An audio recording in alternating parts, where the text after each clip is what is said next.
Beautiful morning in New York City's Central Park, where two friends are catching up on their reading. Things are peaceful until one of them notices that something's off. People around them are behaving oddly. Before you know it, the woman sitting nearby starts hurting herself. Not exactly the kind of park day you'd expect, right? Meanwhile, just a few blocks away, construction workers are mysteriously dropping like flies. The foreman is left standing there like, "This is not what I meant by take a break, guys." Over in Philadelphia, science teacher Elliot Moore is explaining the wonders of nature to his class when the vice principal interrupts. "Oh, school meeting time. Never a good sign." The staff is gathered and informed about an incident in Central Park involving an airborne chemical toxin. Yep, just your casual, end-of-the-world type situation. They're warned to stay alert for signs like confused speech and disorientation. You know, like how you feel after waking up from a 3-hour nap. After this pep talk, the students are sent home. Julian, a math teacher and Elliot's friend, suggests that Elliot and his wife, Alma, join him and his daughter, Jess, in escaping the city. I mean, what better time for a road trip than during an apocalyptic airborne toxin outbreak? Before they head out, Julian spills some tea, telling Elliot that he saw Alma crying on their wedding day. He's implying that maybe she wasn't quite ready for the whole happily ever after thing. Talk about awkward timing to bring that up. It's not like they're about to face life or death situations or anything. At home, Elliot finds Alma glued to the TV, watching a news report about the toxin. Apparently, it messes with people's self-preservation instincts, causing hallucinations and, well, let's just say it doesn't end well for anyone. Elliot packs for the trip, but Alma gets a call from a guy named Joey, and she's like, "Yeah, not today, Joey," and ignores it. They meet Julian and Jess at the train station, where they get some bad news. The airborne toxin is spreading. Julian mentions his wife is planning to take the next train since traffic held her up. That's one way to miss your train, I guess. Alma, still a bit moody from earlier, tells Elliot she'd rather sit by herself on the train. You know things are rough when an apocalyptic event isn't enough to keep a couple together for a train ride. The train rolls out of the city, and things go from bad to worse as reports come in that the toxin has hit Philadelphia, leaving devastation in its wake. Alma gets a call mid-ride, and she tells the person on the other end to stop bothering her. Pro tip, maybe save the personal drama for after the apocalypse. Julian calls his wife, relieved to hear she's on a bus to Princeton. Elliot catches up with Alma, and she shares that Boston has also been infected. Yikes, looks like this toxin isn't taking a break anytime soon. Suddenly, the train stops in a small Pennsylvania town called Filbert, and the conductor casually announces that the train isn't going any further. Elliot's like,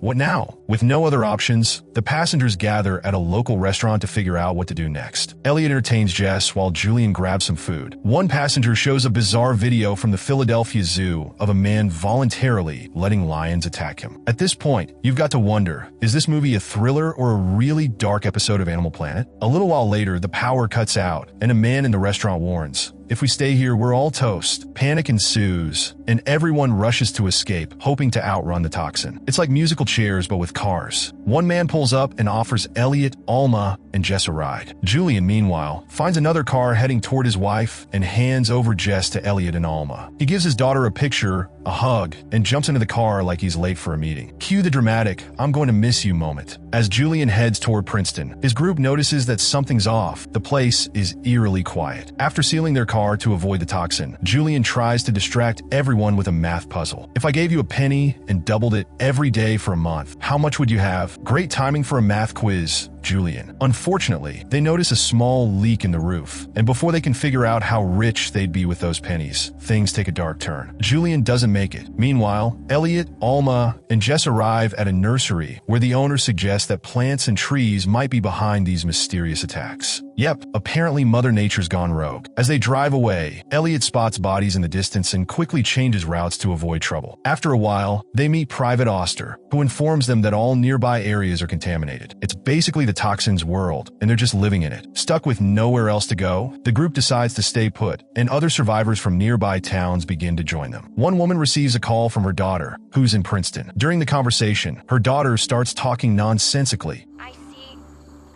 in calculus."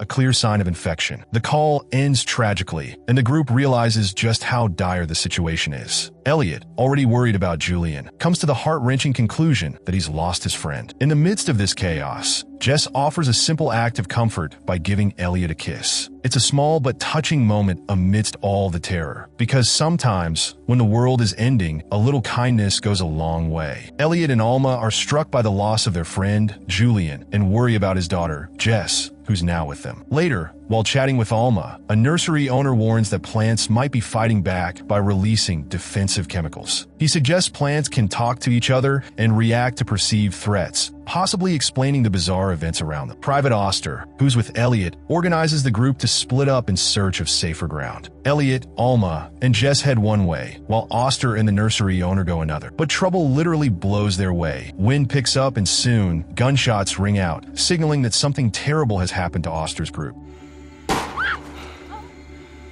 Elliot begins to theorize that the plants are releasing toxins in reaction to large human gatherings. Believing smaller groups might avoid this response, they split further. Despite the wind catching up, Elliot's group remains unaffected, baffled but pressing on. They eventually encounter two more survivors, Gary and Josh, who find an abandoned car. While rummaging, Elliot hears a radio broadcast speculating that a nuclear leak could be causing the chaos. With a newfound direction, they locate a map and head toward a less populated area about 10 miles away. Trying to avoid any plant-related triggers, Elliot even attempts talking to a plant in a nearby house, only to find out it's fake. Oddly, most of the items in the house, like the food and drinks, are also artificial, adding yet another layer of strange to their survival ordeal. As they continue their journey, Elliot and Alma witness a larger group fall victim to the toxin. Two boys in the group ask about Elliot and Alma's relationship, which Elliot dismisses. Later, they find a barn with a working radio, which broadcasts advice for survivors to head west. When Jess mentions she's hungry, they approach a boarded-up house to search for food. While Jess plays, the boys attempt to break into the house, hoping for supplies. But the residents, fearing contamination, refuse help and shoot the boys, forcing Elliot and Alma to flee. News spreads, advising people to stay indoors, while armed citizens across states set up barricades, with some suspecting CIA involvement in the mysterious outbreak. Eventually, Elliot, Alma, and Jess reach a remote, power-free house belonging to Mrs. Jones, an odd elderly woman living off the grid. She reluctantly allows them to stay the night, but is suspicious and refuses to hear about the outside chaos. As Jess falls asleep, Elliot and Alma discuss her eccentricity, only for Mrs. Jones to accuse them of having bad intentions. Elliot tries to reassure her, but by morning, tensions peak. The next day, Elliot finds a strange doll in her room, prompting Mrs. Jones to furiously kick him out. Realizing she's infected by the toxin, Elliot rushes back inside to find Alma and Jess, while Mrs. Jones begins violently striking her head against the windows. Elliot locates Alma and Jess in a nearby spring house and, recalling an underground speaking tube, uses it to warn them to secure the doors and windows for safety. With Mrs. Jones having been alone when she got infected, Elliot apologizes to Alma, realizing their chances of survival are slim. The two speak through the tube, setting aside their past disagreements and reminiscing about how they first met. Accepting their fate, they decide to face whatever happens together. Stepping outside, Elliot walks towards Alma and Jess, and surprisingly, none of them are affected by the toxin, despite the wind surrounding them. They retreat indoors and wait, eventually concluding that the event may have ended. 3 months later, life has returned to some normalcy. Alma prepares Jess for her first day of school, while the news plays a broadcast where experts discuss the incident. One toxicologist likens it to natural phenomena like red tides, speculating that this might have been nature's way of warning humanity. Just then, Alma surprises Elliot with the news that she's pregnant. But as things settle in the US, something eerie begins in a Parisian park, hinting that the nightmare might not be over yet.